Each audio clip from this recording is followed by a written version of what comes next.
Hello, John McConnon, UpsideDownRealEstate.com. I'm an attorney and a broker in San Diego. I have a website that does pretty well. And I noticed on a competitor's website, a realtor who says he's virtually the leading short sale seller in San Diego. I noticed a few things on his website that I thought, in the spirit of fun and competition, I should comment upon. On his website, he says he's got a 95% closing ratio, which was fascinating to me. I'm like, wow, if this guy can get a full release, as he says, and a 95% closing ratio, I figured maybe I could learn from him. Maybe I could outsource something to him. I mean, heck, I'll do the law work. Let him do the real estate work. But first, I have to make sure that people are getting full releases. And then I also saw this later. I think this was recently added. Finally, you should be wary of the many attorneys that have gotten into the short sale business recently. Their websites attempt to scare people into thinking they would be crazy to attempt a short sale without the assistance of an attorney. That realtors are not qualified to negotiate short sales, and the California Department of Real Estate forms are somehow not adequate in protecting sellers' rights. I'm especially sensitive to the sales pitch because I hear the horror stories on a daily basis from people who are now facing foreclosure because the law firm they hired and paid up front was unable to sell their home and unable to negotiate a short sale. A short sale is a real estate transaction that requires an approval from the lender, period. It is not some complicated legal process that requires paying a retainer to an attorney. In the hundreds of short sales that I've negotiated, I've never had a client walk away without a full release from their lender, nor have I had anyone sign a promissory note.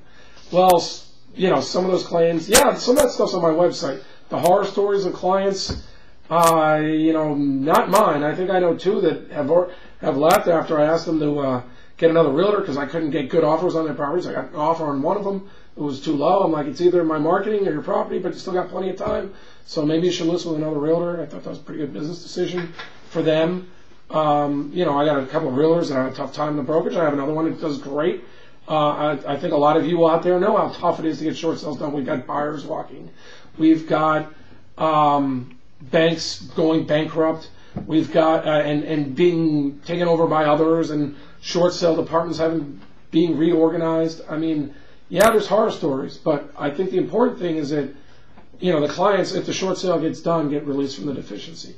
And here we have a claim of full releases, and I'm like, wow, if this guy's really got full releases, I love that. 95% closing ratio, full releases. I'll do the legal work, maybe refer it over, we'll all be happy. But, he put up 20 short sale approval letters on his website, and I downloaded most of them. There were a couple in there that I would have told my clients, hey, that's a good release, good deal, go ahead and do it. Most of them were Countrywide. Hey, Countrywide rolls over for everybody until the last month or so. Almost every one of my Countrywide deals, we got a full release. No problems with Countrywide, it just takes forever to negotiate with them in general.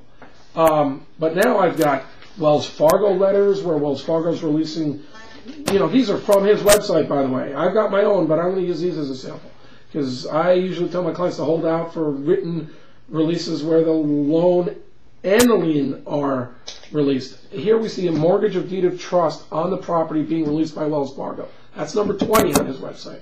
No mention of what's going on with the loan and a mortgage. First of all, we don't have mortgages in California. We might have one in a million.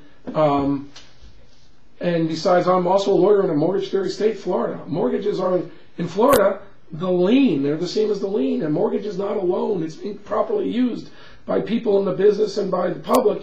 But if you're getting legal, a mortgage is the lien. And to remove a mortgage, you record a full SAT. Well, skip the word full. You record a SAT. You put it in a chain of title so other people can see that encumbrance, that mortgage out there has been satisfied. So, you can take the property free of that concern. So it's a lien. A mortgage is a lien. We've got a lien here being removed, but no mention of the terms of the loan. We've got another Wells Fargo letter very similar to that one.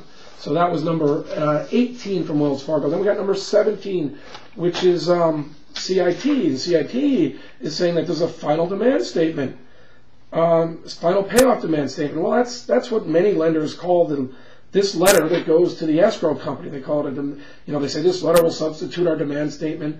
You get a payoff that could be called the payoff demand. That's what escrow people do. And what does that mean? Does that mean they're releasing the lien in the loan, or just they're going to release the lien and deal with the loan later? And what happens in that situation? And should a client accept that? Does a client have a bankruptcy option? Do they want to consider filing a bankruptcy? Are they exposed to if there's foreclosure happened, would they be exposed to a sold-out junior going after them for the full amount of the loan, or if they took a foreclosure, would they be protected? I mean, all those things have to be thought about before you would go ahead and look at a letter that does not even address the core point to the homeowner. Am I still liable on the loan? You know, I don't know. Do you need a lawyer? Well, you know, I have my opinion. I think over time you'll form yours as well. Again, I know some realtors are really good and understand this stuff, but a lot of those guys are still going to protect their butts. They're saying speak to a lawyer anyway because they don't want to get sued in a few years. We all know, and there's a note to realtors, I've had people that I've explained this to 4 months earlier come back in and say, well, let's go over this again. I say, well, here's the concerns about the short sale, your taxes and all that. And they're like, oh, you never told me that. And, you know, I guess it didn't matter that I told them that, but they completely spaced. And they went ahead and rejected doing the short sale after they got, you know, explained everything. I explained everything to them again, and I just wasted months of time. So, you know, this is something that sinks in over time. It's not going to happen right away. I've got dozens. I've got Chevy Chase, not dozens. I've got probably about half of those out of the 20. They're releasing, they're accepting a less amount due as a short sale. I don't know what that means. Is that a release of the balance of the loan? Are you buying yourself an argument with a collection company if they come after you? Probably.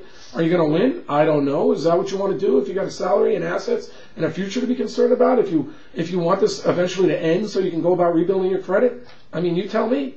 Homecomings here releases the, let's read this, has agreed to accept proceeds of less than the contractual satisfaction amount to immediately release our lien on the property. Now, I've negotiated with Homecomings. They used to roll over all the time.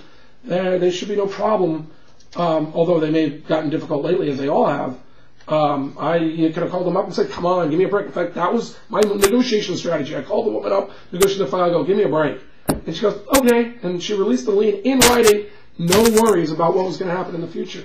You know, even if they don't have the intent of collecting, when someone goes through these loans, entrepreneurial lawyers in the future try to pick up these things for half a cent or a big batch of them and go, hey, look, maybe we got a loan here. I mean, do you guys trust lawyers, collection lawyers?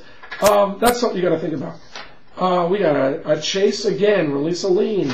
We've got Aurora giving a full satisfaction of mortgage. You know, as I said, a mortgage is a lien in a mortgage state like Florida. It's basically an ambiguous writing. I don't know how it's going to turn out. You could argue both ways.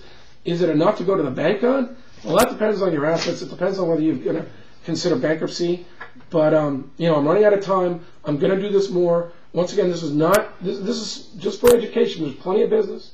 I hope he gets lots of short sales done. I hope everybody's clients have nothing to worry about because I don't particularly like the lenders. But just know, when you're looking for a piece of paper, you got to consider the lien and you got to consider the loan. And if you got something to protect, you better make sure you understand what's going on. Thanks.